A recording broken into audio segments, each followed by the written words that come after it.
जब तुम्हें ये सब करना नहीं आता, तुम डैड का इतना बड़ा बिजनेस कैसे हैंडल कर लेती हो?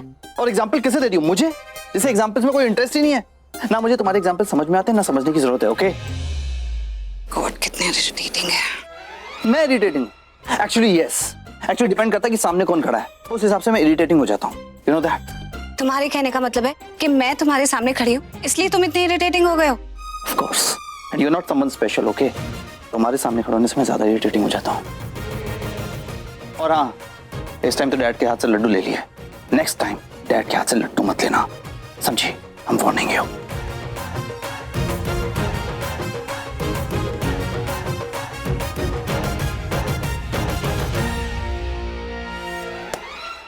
वैसे मैं क्या कह रहा था, ज्यादा लड्डू खाने से ना मोटे हो जाते हैं। तो एक मिनट, तुम्हारे कहने का क्या मतलब है कि मैं मोटी हूँ? यस, तुम मोटी हो गई हो लड्डू खा खा के। एक्सक्यूज मी, शायद तुमने नोटिस नहीं किया है, चश्मे लगवा लो, पहले से थोड़ी पतली हो गई हूँ। What a joke. पतली? तुम मोटी हो गई, मोटी। तुम्हें कैसे पता कि मैं मोटी हो गई हूँ? वो मुझे, हाँ, जब मैं डांस कर रहा था ना तुम्हारे साथ, तो मैंने तुम्हारी कमर में हाथ डाला, तो तुम्हारी कमर मेरे हाथ में नहीं है। तुम इतनी मोटी हो गई हो। क्या? चलो ज्यादा बातें मत बना। हीरो, अपना हाथ डालकर देखो मेरी कमर में। हाँ, अब तो बिल्कुल आराम से आ गया। हाँ, अब कैसे आ गया? महेश अंकल, महेश अंकल, आपको मैं करण के लिए कैसी लगती हूँ? I mean, अगर आप चाहते हो कि मैं और करण एक साथ हो जाए तो फिर मैं आपके साथ आपके टीम में हूँ। बताओ ना, कैसी लगती हूँ मैं करण के लिए? महेश अंकल, बताओ ना। क्यों लगती हो? जाओ यहाँ से।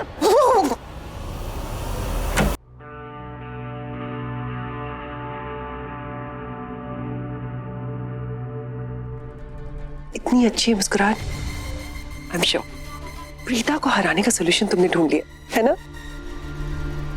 तो फिर क्यों मुस्कुरा रहे हो? क्योंकि मेरे दिमाग में ना एक ख्याल आया, एक ऐसा ख्याल जो प्रीता को हार्ट अटैक दे सकता है, जोर का झटका लग सकता है। तुमने देखा नहीं, वहां रूम में हम दोनों को एक साथ देखकर कैसे बौखला गई थी वो। तो मैंने सोचा अब रूम के बाद लिविंग रूम में एक ट्रेलर दिखा देते हैं ना। पागल हो गए हो क्या? प्रीता ने हमें लाखों बार एक साथ देखा है, उससे कोई फर्क नहीं पड़ता। और अगर तुम अब तक सोच रहे हो कि महेश रुद्रा को बेसमेंट में पहुंचा के तुम जीत गए हो, तो यू आर मिस्टेकन। प्रीता को तुम्हें हराना है, उससे वो पावर छीनना है। अब कैसे छीनो, क्या करो, मुझे कोई फर्क नहीं पड़ता, सब कुछ तुम्हें सोचना है उसके बारे में। मुझे पता है मैं क्या कर रहा हूँ, कब कर रहा हूँ, क्यों कर रहा हूँ, कैसे कर रहा हूँ। I am on it. कुछ नहीं पता तुम्हें, लेकिन मुझे पता है कि मुझे क्या करना है।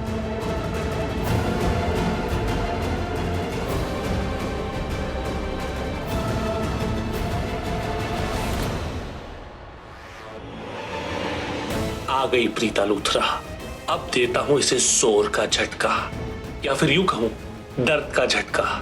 प्रीता, तुमसे जीतने का जो मजा है ना, वो दी बेस्ट है। और तुम्हारे जले पर नमक छिड़कने से जो दिल को सुकून मिलता है ना, उस मजे का तो कोई लेवल ही नहीं, कोई मैच ही नहीं।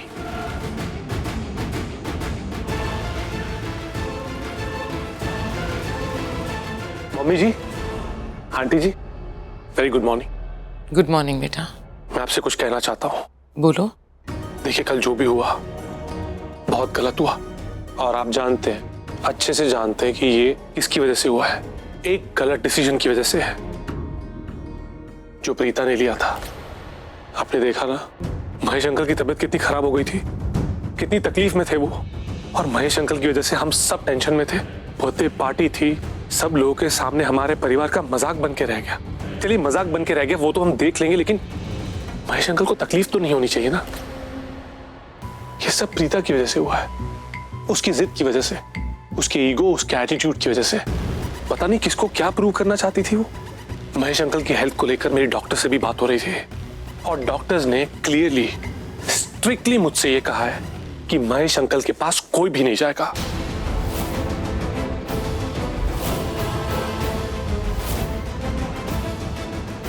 कोई भी नहीं। डॉक्टर्स ने यह भी कहा है कि महेश अंकल को एक्स्ट्रा फूड बिल्कुल नहीं देना है।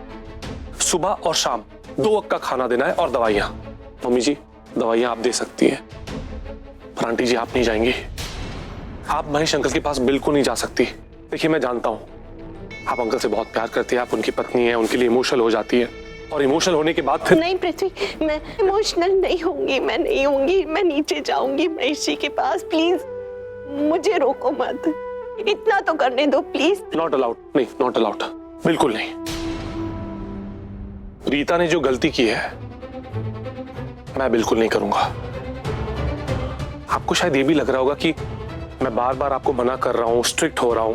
आपको अच्छा नहीं लग रहा होगा, आपको शायद मुझसे नफरत भी हो जाए, क्योंकि प्रीवियसली प्रीता ने आपको अलाव किया था ना।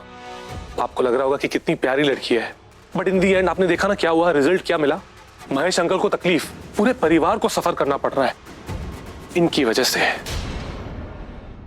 सो प्लीज, महेश अंकल के पास मम्मी जी जा सकती है दवाई देने के लिए, कृतिका भी जा सकती है, शर्लिन भी जा सकती है, पर आप पृथ्वी नहीं, प्लीज। आप बिल्कुल नहीं जा सकती आंटी जी। नहीं पृथ्वी प्लीज, ऐसा मत बोलो प्लीज। मैं उन्हें कोई तकलीफ नहीं पहुंचाऊंगी। आप लोग सोचिए ना, मैं ये क्यों कर रहा हूँ, किसके लिए कर रहा हूँ? इस परिवार के लिए कर रहा हूँ, महेश अंकल के लिए कर रहा हूँ, ताकि महेश अंकल को तकलीफ ना हो।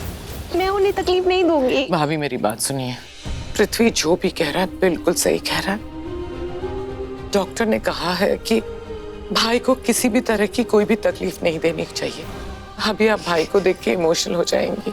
आपको इस हालत में देख के पता नहीं भाई कैसे रिएक्ट करे। आई एम सॉरी भाभी, आई एम सॉरी। भाभी प्लीज समझने की कोशिश। भाभी। आंटी जी आप टेंशन मत लीजिए, महेश अंकल ठीक हो जाएंगे, मैं हूं ना।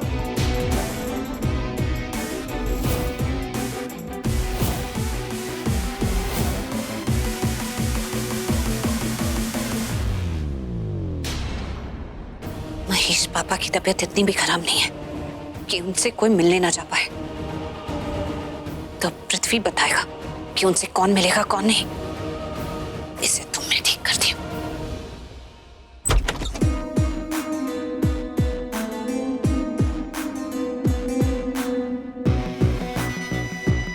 क्या बात है, लिविंग रूम में मैं मुस्कुरा रहा था, तुमने मुझसे पूछा मुस्कुरा क्यों रहे हो।